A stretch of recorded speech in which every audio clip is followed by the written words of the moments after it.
Today's episode of Frost Bites is brought to you by Peel, Pittsburgh's elevated and emerging leaders, a community-driven organization dedicated to empowering personal and professional growth. At Peel, we believe in creating enriching and collaborative experiences that support our members' unique journeys. Join us as we continue to empower others and build a better and brighter community together. Hey guys, welcome to another episode of Frost Bites. I'm Kelly Frost. Today we had so much fun. We have our co-host with us today, Stephanie Samolovitch, and we had Bonny Diver, or as she likes to call herself, Bonny with a Y.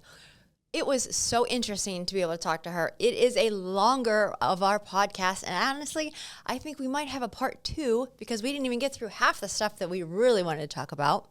But Bonny has her hairpiece charities where she's always giving back to women, and she's helping them to purchase their wigs if they need to have one. She's got all kind of charity events that she hosts, and I've been to several of them. It is a great time. But you definitely want to listen to everything that Bonny has to say today. And we did talk a little bit about music as well. So stick around. We'll be right back.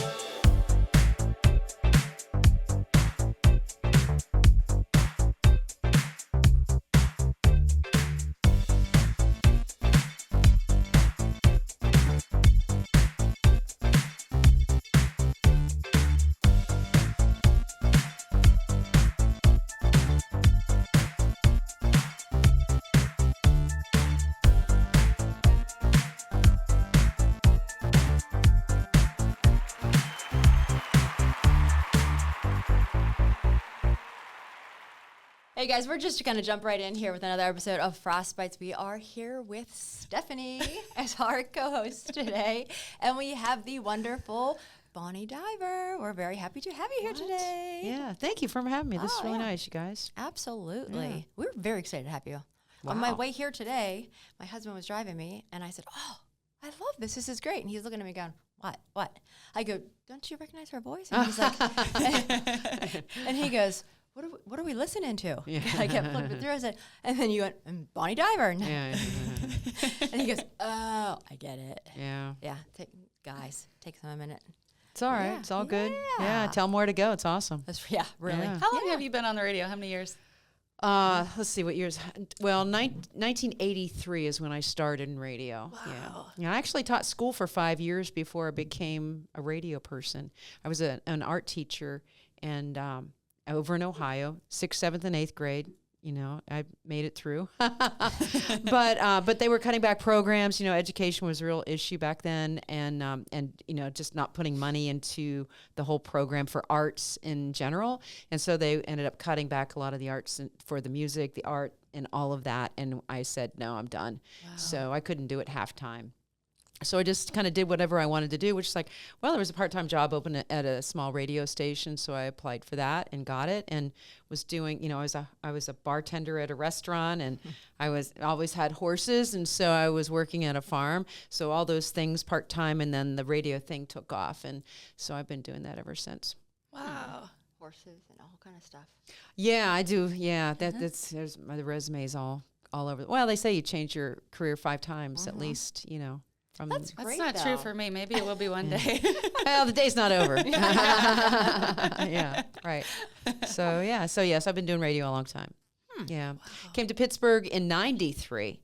So 3WS called me over, and I was like, oh, I don't even know how to spell Pittsburgh, you know. But and I don't know anything about Pittsburgh, and I cried the entire time driving over with 3 cats in the car, and said, well, we'll stay a few months and go back to Ohio. I was from Columbus at the time, and we just bought a house before I came over here. And so, you know, in radio, you lose your job all the time. Mm-hmm. They change formats or whatever, and it's not you, it's us. And, you know, and you're like, what? It is me. So, they had changed the format that I was on. I was doing a classic rock station in Columbus, and then they changed it to a heavy metal station. I was like, I can still do that. And they're like, no. So they just got rid of everybody and you know, bought a house, you know, like just a few months earlier.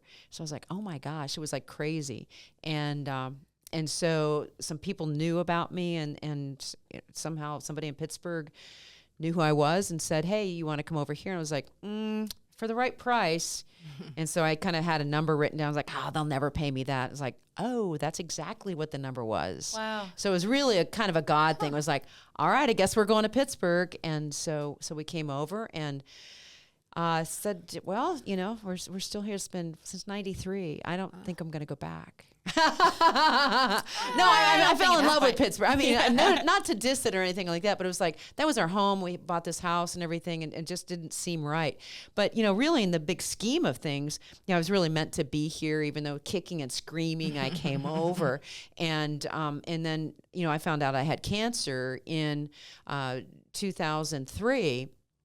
And so it was like, that all kind of became a new thing for me as part of radio, and it all was kind of circular. So I did the cancer thing, and my doctor said, you need to do something to help women because you have a voice, because people know you from radio, and raise money to help pay for wigs because most insurance companies don't pay for wigs.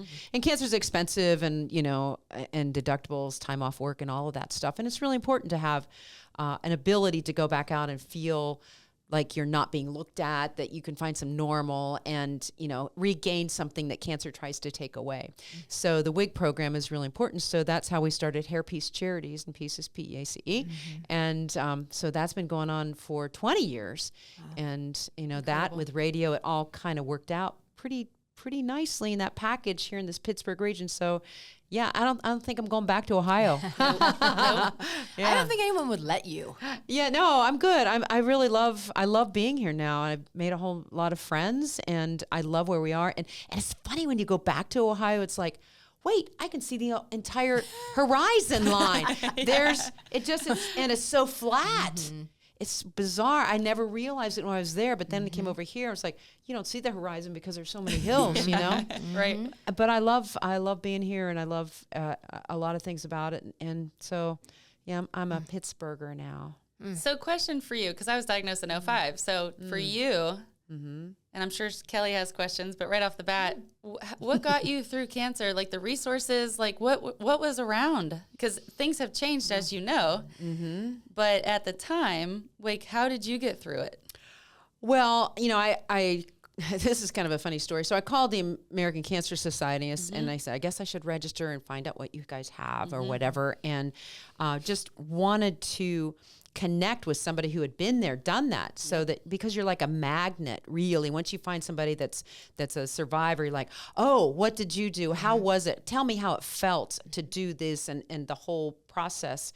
And so the American Cancer Society set me up with a person to talk to that was a volunteer, and I was talking to her about losing your hair, because it just freaked me out, because here I'm in rock and roll radio. I was working at Magic at the time, and 97, and so I was like, this is really gonna be difficult, to go out to the concerts and all the stuff that we do, and it just freaked me out. So she said, oh yeah, you lose your hair with chemotherapy, but hats can be fun.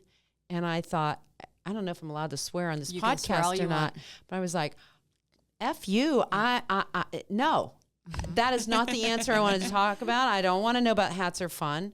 It's like, nothing is fun about this. This is really, really a big deal. And I was like, end of conversation, thank you very much, and just cut that off. Wow. And I had some friends along the way that we talk, like, I've been there, done that, and it's like, oh, okay, and but there really wasn't much. Right. And I had to learn to say no to certain people, because they would, and you get this, you get these weird, responses from people like, oh, my uncle had cancer and blah, blah, blah. And, oh, what did happen to him? He died. Oh, why did you even tell me that? But yeah, I mean, the whole cancer thing, people that die from it. My thought was that Linda McCartney had breast cancer and they couldn't save her, so why would they be able to save me? Wow. Wow, that was your first thought? Yeah. I mean, that whole weekend, I was like, and really faith was a huge part of the process of me getting through that. And then I had a friend who was head of oncology for Children's Hospital. And Reggie was, did kids with brain cancer and was really into the whole, and she was like, okay, let me help you out. And she was very cool about it because she said, here are the questions to ask. I'll go with you to an appointment to talk to your oncologist. I'm like, Wow. okay, cool. Yeah. So there was a conversation going on, and I had no idea what they were talking about. I mean, blah, blah, blah, blah, blah. I was like, Right. okay, what's happening? And so it was, I felt like I had somebody That's a really, really in my Yeah. corner that Can you was imagine? all about it. That's amazing that you had that, though. Yeah, it was really a God thing. And she was very faithful. She actually was the head of hospice for Children's Hospital. Jeez. So dealt with children, as they were, getting ready to go, and just felt privileged to be a part of the process to help people in that whole thing. But she never pushed me anything. And she said, here's what you got to do. Here's some questions to ask. Here's some things to think about. Don't talk to anybody else. This is a decision between you and your family, and that's it. Wow. And shut everybody, or people try to tell you what you say. Okay, this is my journey. Thank you for your opinion, but we're going to talk about this at the kitchen table. And so just kind of went through it that way. But it was, it became, I had to start, getting my faith on. And so she said, don't make decisions because you're afraid of cancer. Don't let cancer push you around, and do this because you have faith, not fear. So the decisions that you make. And so I use that a lot with the people that I talk through hairpiece, and I'll say, don't let cancer push you. Right. Don't feel like it's it's making you do something. You become the champion. And really it feels like cancer is like a sniper.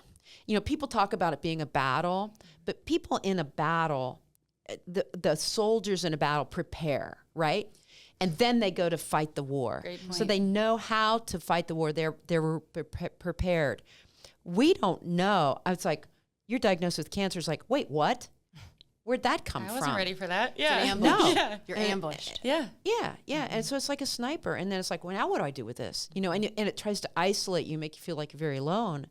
And so that's when you have to say, okay, sit down. And your doctors hopefully will say the right things. And believe me, I'm sure like you've talked to some people that have had some pretty weird doctors out there that have said some really stupid things. It's like, More times than I can count, unfortunately. yeah, and so you've got to really listen to your intuition and go with the right people, and then say, with the right battle plan that has already been prepared by your doctors and the things that are going on, that's how you become stronger than cancer. And say, okay, I've just walked into the room, turned on the light, we see you.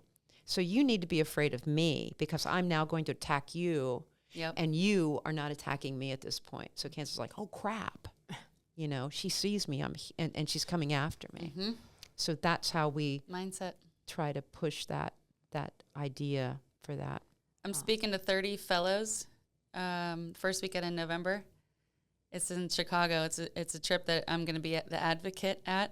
Nice. And I'm like, they're giving me the platform they're like, these are eventually doctors who are going to treat young adults. And I was like, oh, what am I going to say Yeah. to them How to are you prepare? going to stop speaking? Yes. Your is my words are question. so important. And I've told this to doctors before when we've done things like that, and I'll say, your words are so important. You have no idea.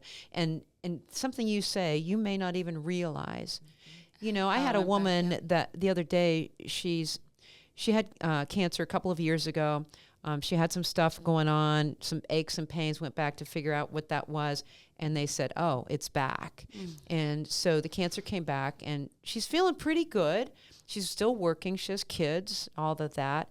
And then the doctor sat down with her and said, you better start getting your family plan together and do some reunions real quick.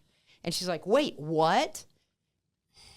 Well, I didn't ask that question. Get my affairs in order? I didn't want to know that. And she's like, it's just, so. Perfect example. Yeah. And so I'm like, I think you need to start thinking about another doctor because there are plenty of out there that are just the right person for you. And, I'll talk to somebody who will say, I don't know what exactly I have, but I'm just letting my doctors tell me what to do. I'm like, that's fine. If that's the way you want to do it, okay, but you're not the empowered patient. And, the empowered patient is always going to do better. Bernie Siegel, Love, Medicine, and Miracles, book's been around for decades and decades. He's amazing. And he talks about being the empowered patient and how you should sit down with you don't have to have the doctor on the other side of the desk. Come over here because we're equals now and I'm hiring you. My ship goes down. I go down with it. Everybody else jumps off. So I better make sure that I'm in charge and I know what you're doing and I understand that. And you're not going to let me leave this room until I know what we're going to do. So that's the empowered patient, And if you say, I'd kind of like to do this, then they need to respect what is going to happen with your journey. Exactly. You're hiring them. That's such a good point that a lot of people forget, no matter what it is, no matter what kind of doctor. Yeah, and you don't want to insult them. I mean, it's just like somebody, you don't want to say, I think I know more than you do. This is what you do. This is what, your deal is. Unless you have high blood pressure. Yeah. That's another story. Oh, dear. Okay, not a good idea. All right. No, Kelly did her research and told the doctor. How to deal with high blood pressure. Well, my girlfriend, we were talking about high blood pressure, and she was a nurse. Yeah. And she also had cancer. And she said, here, take my cuff. And she said, check it twice a day. Otherwise, if you don't, when you go, they'll tell that you have white coat syndrome. I said, all right. So type A. I was telling Steph this earlier. I said, so I checked it 3 times a day, not twice. Wrote it all down, and I kept track for 3 weeks instead of 2. Went in, just told the doctor, here, this is what I did, blah, blah, blah, blah. Yeah. Here were my symptoms. I said, I take a lot of meds because of other reasons. And I said, this is the med that I think that I should take, and my insurance covers it, blah, blah. What do you think? And he said, okay, well, where do you want me to send your prescription? Nice. But you have to be your own advocate. A lot of doctors now, then they're handcuffed to You'll do better. Yeah. You'll do better. I mean, and that's the whole point. The people who are the empowered patient will always do better, partially because of the confidence you have of understanding and being able to sleep good at night. There's really 3 keys to being healthy, and everyone has cancer cells at some point or another, and they're trying to do whatever they do. But your body is so smart. We have these most intelligent things. You get a cut and it heals by itself. You don't really have to do much to it. Your body says, "Oh, I want to fix that," And so this table would never fix itself, right? So we have these amazing bodies, and but if you give it the right tools. Now the problem is, we start getting older. It's not working quite as good as it did when it was 21. A little slower. And so we have more things coming at us. We've got to do better. And then as we get older, we have stress in our lives. And stress is so bad for you. I mean, you can have, you can be aerobically fit, which is super important. Exercise, getting your body, doing things, moving, all that stuff. Whatever you can do, it's so important to keep moving. I always say, get a dog. Get a dog. He makes you go for a walk. And so you get out, get some fresh air, get rid of whatever, and you can only do that at that moment. Some kind of activity. Eating good is certainly important, and there's lots of different stories on that. Chemo room. Why in the world do they give you a processed meat, white bread, And a bag of chips. orange cheese with a bag of chips and a Coca-Cola as you're going in to fight chemo? I'm like, ain't nothing good about that, And it's like, why didn't you figure this out? Yeah, we always say the whiter your bread, the sooner you're dead. Fine.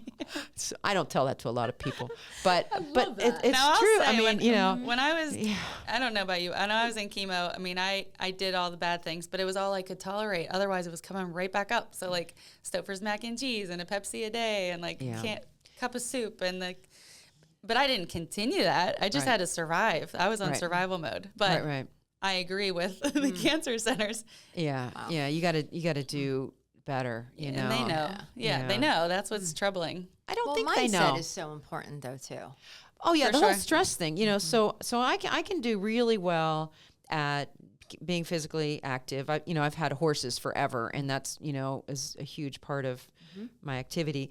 And then eating pretty good after I had cancer. It was like, okay, game on. And we've done really well. But then the stress thing. If you don't get good sleep, your body's not going to recharge. It's not going to be, ready to activate for the next day. Right. And we're on our phones now at night, and it's like, oh, what was going on? Like 3 a.m. Oh, what's happening? Like, no, don't do that. So I always say, like the guided meditation things that you can do are super important. Or Reiki, Tai Chi, yoga, prayer, anything like that to get your blood pressure down and to get your mind to settle and focus on you internally instead of what am I missing in the world and what did I not do today and what do I have to do tomorrow. That stuff isn't going to matter until you get out of bed. So focus on what you can. And so stress is really a big deal, Yeah, absolutely. What else? I can't. Thanks for coming. Stress can be the whole conversation. I assure you. Yeah, no, it's all good. Let's it's all go good. have a yeah. sandwich with white bread and. Yeah, and some orange cheese. Yeah, I know. But so I've had some ulcer issues and things like that last year, and so they're like your iron levels. I'm like, but I don't want to eat meat. They're like, you better eat meat. I'm like, okay. So I kind of changed some stuff. So I get a really good, expensive filet, but I get a small one because I'm by myself, and I don't have to get, you don't that. need to eat, and little 4 ounces. Yeah, and that's easy, and all the vegetables that I can eat. Do you take an iron supplement? I did for a while, but it's really hard. But I'll tell you what helps to get your iron levels up. Is I learned that blackstrap molasses. What's that? Black strap molasses. I know it's not a sex game. Our eyes were like, yeah, baby. go Bonnie. All right. I know. All right. Cue up the. This is Frostbites After Dark. The jazzy music on. No. So, but no, you can get it on Amazon, get a bottle of this molasses, and it's so easy for your body to absorb that. So you get a big teaspoon of that, put that in your coffee or something hot in the morning or your oatmeal or whatever you have. It's molasses. It's sweet. It's good. It's not a lot of sugar? Well, a little bit of sugar, but it's more natural than, like white sugar. Right. Yeah. So, Wow. But that will get your blood. That really helped me to get my iron levels back up. I used to have an issue with iron, and they were like, "Oh, you take some." I'm like, "I will never shit again." I was like, See, I when take they one, but start it's easy giving on the all belly. of That's a those- hard thing. So I take one, but it's specifically easy on the belly. Otherwise, because they were like, it will back you up. But there's a brand now or a type. I don't even remember what it's called, but it will. I've been taking it since March, and I'm good. well, I just started, And it is helping. I saw a news story that said that like 1/3 of Americans do not have enough iron in I their believe diets it. or something like that. So I was like, oh geez, we gotta do better, But there are all these different supplements and things like that, and I'm into that game too. But the minerals you have to be careful about because the minerals will compete. They want to all, I want your attention. I want your attention. So you can't take them at the same time. So you take your iron in the morning and then you take magnesium at night. And magnesium is really good because it draws water into your gut. So it helps you to not be constipated. Also helps your leg muscles to relax so that you don't get the jittery legs at night. And it's a good thing. So I love magnesium. I love all this, if you're going to do zinc, do that in the middle of the day, but you can't do those things, the minerals all at the same time because they fight. Yeah. Magnesium's good for migraines too. Yeah. It's a really, didn't know that. it's a great thing. So, but if if you have diarrhea, don't to back it off a little bit. It's never an issue. You got to know what you got and when you take it, right? Yep. Yeah. So anyway. I saw a dermatologist for my hair. It was really thinning, and she's the one that had me test my iron and zinc. And the first thing she said is eat Cheerios. And I think I posted the video, and people were like, "Don't eat Cheerios; they're so bad for you." There's something else. Yeah, I know. But it has I just looked at the box when I was grocery shopping one day, and fortified with. Yeah. Yeah. And how much sugar. So you got to read labels, it's important. Yes. Like added sugars are really, really bad. Right. So you Right. do the best you can on that kind of stuff. Yep. So. We were just talking about, weight and what you Yep. eat and what you change to do things. I mean, full disclosure, so in 2017, I was officially diagnosed with multiple sclerosis. So when I was, Sorry about that. I jumped into, Yeah. okay, what do I do? What do I do? What do I do? How do I fix this, right? Can't fix it, but how do I make, what changes do I need to make? Right. And I was like, all right, well, I'm never drinking wine again. There's so much sugar in wine. And they were like, yeah, it's so bad for you with this and this. I was drinking a lot of wine. Oh, okay. My husband's wine snob. He's okay. food and beverage director. Wine. I was like, all right, the wine's all yours. You can have it. But you know what? You can get wine. So in this country, and the food and the wine and all, they put whatever they want in it, and it's like, that's okay. In Europe, it's a whole nother world, and the wine from Europe is different. So if you they don't have all that extra stuff in there, and so there are people that can drink wine over here and it makes me have a headache. They get wine from Italy, it's like, oh, I don't have a headache.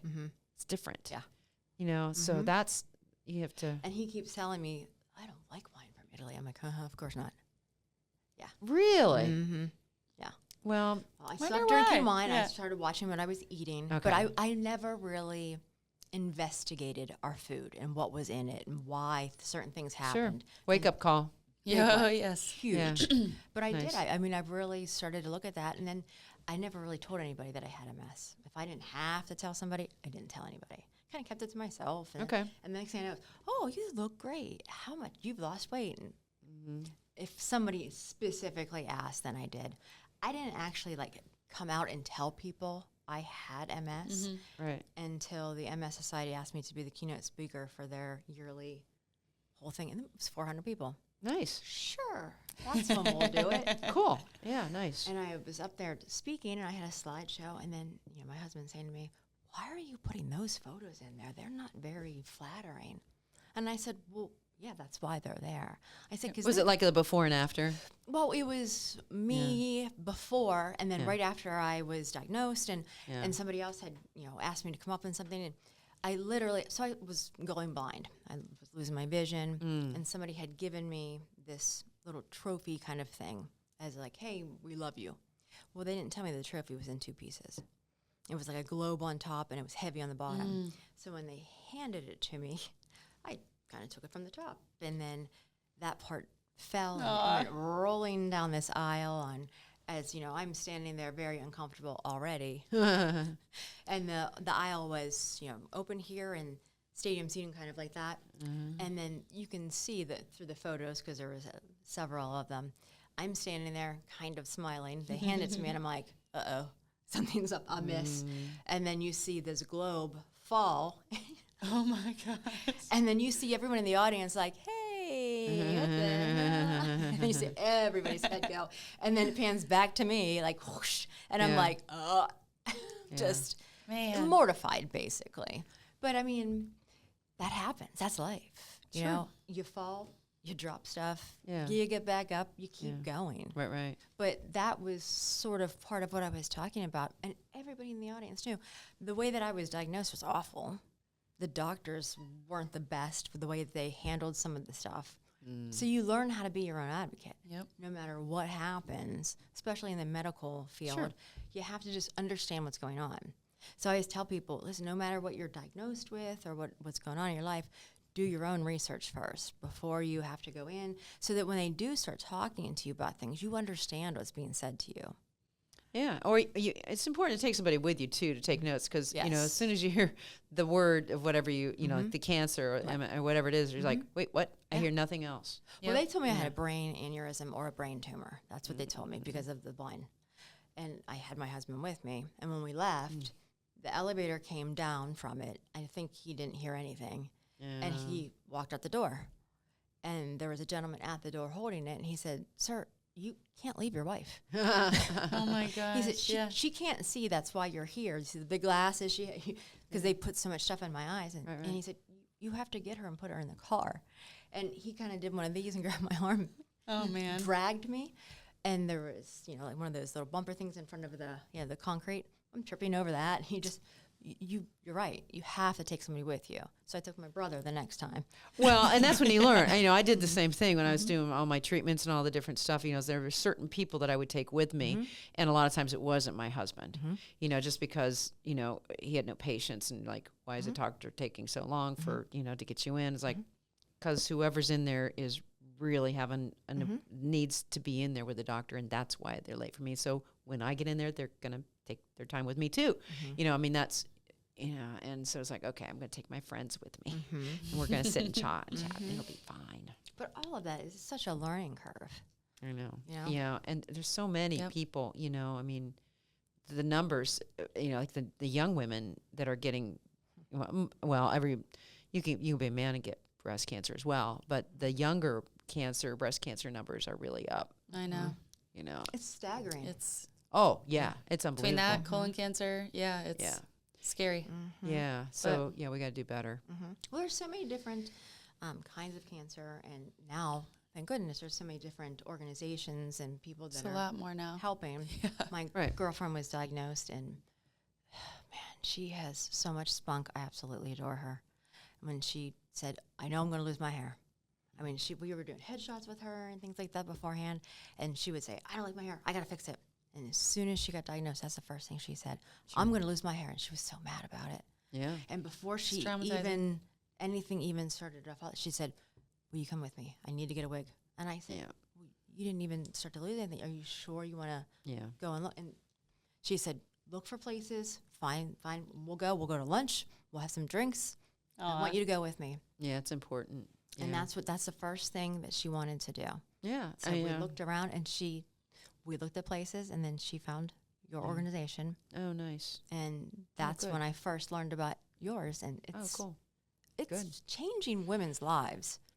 What Well, you do. Absolutely. Yeah. I mean, again, I never expected to live in Pittsburgh this long. I never dreamed I'd have cancer. Never dreamed I'd start an organization. All these things just sort of, you look back and you say, this was all very intentional, and so, you don't have to have faith to, that's fine. But for me, it's very telling, it's very apparent to me. So, it's huge. Well, the whole women helping women absolutely happens in Pittsburgh. Yeah. Yeah. I was with her. I brought her. Yeah. She and I and another woman came to one of your Recipes for Hope. Oh, cool. Yeah. Last year we all came together, and that was the Nice. first one I went to. Yeah. Blown away by what you do there. Yeah. Oh, is that fun? Oh, I know. This coming year is going to be the 20th Wow. annual. Yeah. So that's coming up in 2025. So I'm probably going to do it in August again. same place, same everything. Yeah, pretty much. I think the Marinick Center does a really nice job for us. It's pretty much fits into how we want to make it happen. So it's good. So yeah, It's nice to go back to the same venue. Yeah. You know how to run it. You know where everything is, or you know what I mean. It's the whole logistics. Yeah, and I have volunteers I've had forever, and they know exactly where to go in and how to make it happen. So it's like I don't have to tell them. It's all Second it's all nature. pretty good. 20th, So I love it. That's huge. Yeah, I know it's good. It's Is it really going to be good. the same, or are you going to do anything special? I don't know. I just got done with the last one. I mean, I suppose we should. It's 20, but yeah. So it's been really a lot of fun, and everybody likes it and has a good time. So it works. I'll tell you, there's not a lot of. I don't know of another event like that anywhere because it is so hard to do.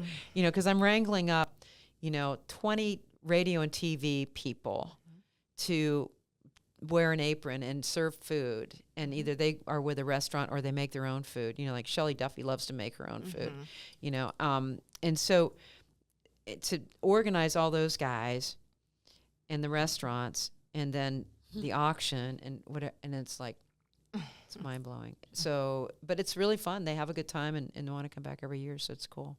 Yeah. It's a good event. Special. Yeah, I love it. It's fun. Yeah. So it's good. It makes a lot of money and it helps us to be able to do what we can do, so it's important. So, But then that's not the only one that you do. So what else do you do? No, so we do Mardi Gras for Hope. So when COVID came, we always did Recipe for Hope was always in the spring, like February or March.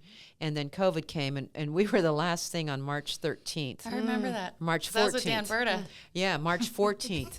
The Dan Berta. Yeah, I know. He's crazy. Yeah, oh yeah, he brings it. So yeah, March the 14th and that was like COVID Eve, and they were just gonna that Monday was gonna be that was it, and so we were like, can we still do it? Can we still do it? And we did it, and that was it. And then we couldn't do it in March the next year because we were still in COVID. So then we moved it. We were able to do it in September, and so it worked out really well. They were just starting to unmask at that point. So in the meantime, then we said, okay, we'll do this in September. somebody said, well, why don't we do something in the spring again? I said, well, I can't do recipe because it's too soon. So we did this Mardi Gras thing, and it ended up being a lot of fun. I mean, it's not as big, but it's a similar thing, and it's so much fun. So I bring in radio and TV people, because those are my people, that I know. And they will have couples that will try to get beads from the people that are attending. So everybody that's a guest that buys a ticket comes in, gets some beads, or you can buy more beads. And then we have, like all these different celebrities like David Highfield and Paul Martino and people like that do something. They will say, the jack-offs, they'll be doing, I will give you a Christmas ornament of a chair, a parking chair, or, I've got candy for you, or different things that they will do, or lottery tickets. If you give me your beads, I'll give you lottery tickets. So they're doing all these things to try to get beads, and so whoever has the most beads at the end of the night will be crowned king and queen of Mardi Gras. Oh, fun. Yeah, so it's fun. And we have food, and we have a band, and do the Mardi Gras thing, and everybody gets dressed up. It's like the whole dress up thing. I'm like, yeah, do the Mardi Gras thing. All of a sudden they're like, wow, and so we do a costume contest too, best outfits. So that's a lot of fun. That's going to be on March the 1st for 2025. The other thing that we do, it's not a fundraiser, but it's for our survivors, is our Christmas Survivor celebration. And that's always the Sunday before Christmas. We're going to be at the Rivers Casino this year. One of the ballrooms. Yeah, that worked out. Stephanie and I were talking about that. She helped me It to is get so that special. I was her guest last year. Yeah. It was so special to be there. Yeah, so it's all the survivors, and we charge them like $10 or $15, and they get this beautiful meal. And so I have that underwritten by sponsors. If anybody wants to sponsor, write us a check for $300. That would be great. Supports a lot of ladies, and so that's how we do that and do the sponsorship thing. And I have a speaker, and it's just nice to be able to be with other survivors during the holidays, because you're getting ready to start the new year, and just to be able to say we've made it this far, and we're not the minority in the room. Because when you're a cancer survivor, sometimes you're the only cancer, you're the only one, but in this room we're all cancer survivors, and so we talk about what we've done, what we're doing, and hear each other's stories, survival. So it's really inspiring and hopeful. How many women are you welcoming this year? For the Christmas thing, I think we're doing 200. Nice. Yeah, so that'll be the cap. We'll do 200. So yeah, it's usually between 175 and 200 that we have for that. So that's about what we go for. So that's a really cool thing. But then we have a lot of third-party fundraisers that people will do, and those are great. Like the cheerleaders or the salons will do something or whatever. Yeah. So there's a lot of things like that happen, which are great. We love third parties fundraisers because you want me just to come and say hi? Sure. I'll bring some cards. That's great. You guys do. We have these ladies actually down here in the South Hills area that do bunco. It's like they're called the Newcomers Club or something. But they're not newcomers anymore. They were newcomers, but they still are part of this huge club, and they do bunco in different ladies' homes. And they just gave us a couple $1,000. That's like, amazing. Cool. I don't know what bunco is, but yay, I never played a game in my life. Nice. Hearing that game, I don't know what it is either. You don't either? I know a couple it's a thing. of groups that do that. Yeah. So whatever bunco, you do, that's find out. But we call Hair Peace Charities. HPC is Hair, Prayer, and Care. So we help to pay for the wig. Please don't send me your hair. You give that to other organizations. We help to pay for the wig. We have a check that we write and send it to the salon where you decide to go.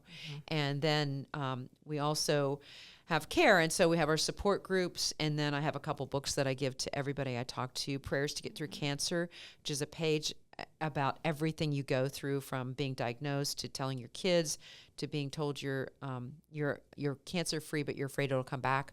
All these different things. And they're like letters to God. So they're really cool. And then we have the Survivor's Guide that we call it the Warrior's Guide. We cross out Survivor and call it the Warrior's Guide. And it's different things about supplements. It's about eating. It's about faith. It's even about, as you're going through treatment, things that can help you. So like ginger helps with an upset stomach. Brazil nuts will keep your white count numbers up.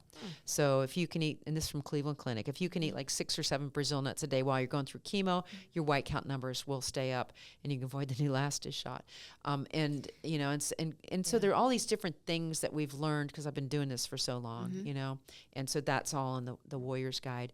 And then the prayer part is I have a group of people that we do. If the woman I talk to are okay to be prayed for, then we have a prayer group and we make cards and send them out to the ladies every month. What a great conversation with Bonny Diver. And it's such a long conversation that we had to cut it a little bit short. So to hear the rest of her show, go to wherever you listen to all of your podcasts and you can finish hearing it there.